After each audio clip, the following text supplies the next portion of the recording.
જોઈએ કે જ્યાં આમ આદમી પાર્ટીના પ્રદેશ અધ્યક્ષ પ્રેસ કોન્ફરન્સ યોજી રહ્યા છે। गुजरात के शिक्षा व्यवस्था में बीजेपी ने पूरी तरह खस्ताहाल कर दिया है। शिक्षा व्यवस्था का पूरी तरह से निजीकरण हो चुका है और सारी शिक्षा व्यवस्था बीजेपी के नेताओं के हाथ में चली गई है। तब जाके वो शिक्षा के ऊपर डिबेट करने से दूर भागे। मनीष सिसोदिया जी ने कहा कि आइए हम दोनों शिक्षा मंत्री मिलकर डिबेट करते हैं। प्रवक्ताओं से तो डिबेट बहुत करवा ली, आज खुद एक जिम्मेदार मंत्री होने के नाते हम शिक्षा पर चर्चा करते हैं और पूरे देश के समक्ष, पूरे देश के सामने दो शिक्षा के मॉडल रखते हैं, जिसमें एक है दिल्ली का शिक्षा मॉडल, एक है गुजरात का मॉडल। लेकिन जीतूभाई वाघाणी और पूरी बीजेपी की टीम इस डिबेट से भाग गई। लेकिन हम, क्योंकि आम आदमी पार्टी शिक्षा के लोग हैं, शिक्षा के माध्यम से, स्कूल के माध्यम से राष्ट्र निर्माण करने की सोच रखने वाले लोग हैं, तो हम इस विषय को अभी और आगे ले जाना चाहते हैं। हमने, हमारे शिक्षा मंत्री जी आदरणीय मनीष सिसोदिया जी ने एक इन्विटेशन लेटर भेजा है।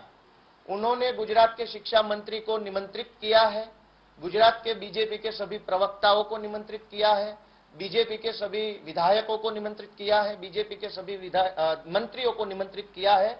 मनीष सिसोदिया जी ने सबको इनवाइट करके कहा है कि दिल्ली में 70 विधानसभा सीटें हैं, जिस किसी भी विधानसभा में बीजेपी के लोग स्कूल देखना चाहते हैं, उस विधानसभा की सरकारी स्कूल दिखाने के लिए हम तैयार हैं।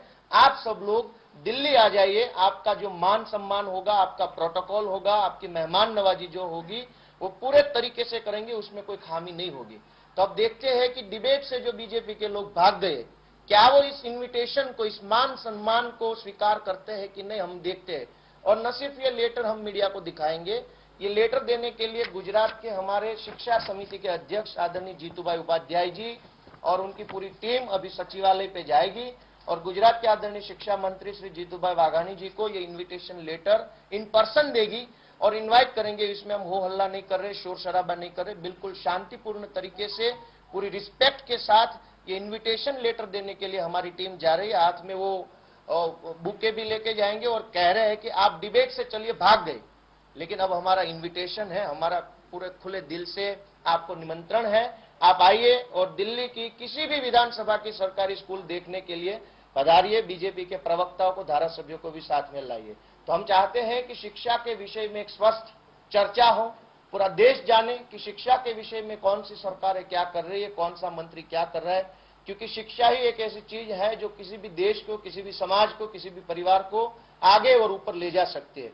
तो हम चाहते हैं कि शिक्षा के विषय में पूरी स्वस्थ तरीके से चर्चा हो, स्वस्थ तरीके से कंपैरिजन भी हो और कंपटीशन भी हो, लेकिन सारी चीजें स्वस्थ दिमाग से हो। इसलिए हम इनविटेशन मनीष सिसोदिया की ओर से जीतू भाई को दे रहे हैं।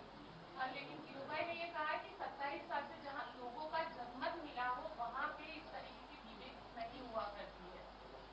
देखो, डिबेट जो है वो लोकशाही का प्राण है। लोकसभा में क्या होता है, डिबेट होती है। विधानसभा में क्या होता है, डिबेट होती है। राज्यसभा में क्या होता है, डिबेट होती है। डिबेट ही तो लोकशाही का प्राण है। अगर आप कहोगे कि मैं डिबेट नहीं करूंगा, फिर तो ये मोनोलॉग हो गया। आप मन से कुछ भी बोलते रहो, सालों साल बोलते रहो। डिबेट जो है वही तो लोकशाही है, वही डेमोक्रेसी है कि आमने सामने किसी भी चीज पे बहस हो, बात हो और उस बात के जरिए से किसी कंक्लूजन के ऊपर नेतृत्व पहुंचे। अगर जीतू भाई डिबेट से भाग रहे, इसका सीधा मतलब यह है कि इतने सालों में गुजरात में बीजेपी ने डिबेट करने लायक कुछ काम नहीं किया। अगर किया होता तो सीना चौड़ा करके आज वो खड़े हो जाते चौराहे पे और बोलते कि किसके अंदर दम है जो हमसे डिबेट कर ले। लेकिन आज वो भाग रहे, लेकिन वो भाग गए, फिर भी हम नहीं भागे क्योंकि हमने काम किया और हम तो इन्विटेशन दे रहे। अब इन्विटेशन से तो कम नहीं भागना चाहिए, उन लोगों को जाना चाहिए।